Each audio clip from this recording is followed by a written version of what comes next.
রাসূলুল্লাহ সাল্লাল্লাহু আলাইহি সাল্লাম বলেছেন, যে ব্যক্তির দুইটি কন্যা সন্তান রয়েছে সে তাদের প্রতি উত্তম আচরণ করে ও তাদের সুন্দরভাবে লালন পালন করে সে দুই কন্যা তাকে জান্নাতে প্রবেশ করাবে।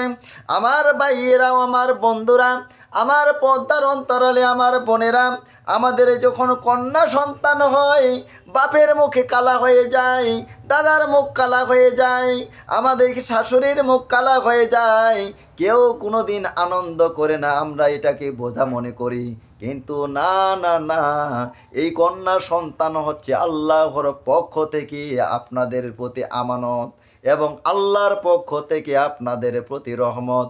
যে ব্যক্তি এই কন্যা সন্তানদেরকে সুন্দরভাবে লালন পালন করবে এবং তাদের প্রতি উত্তম আচরণ করবে, আল্লাহ রাব্বুল আলামিন ওই ব্যক্তিকে জান্নাতে প্রবেশ করাবেন।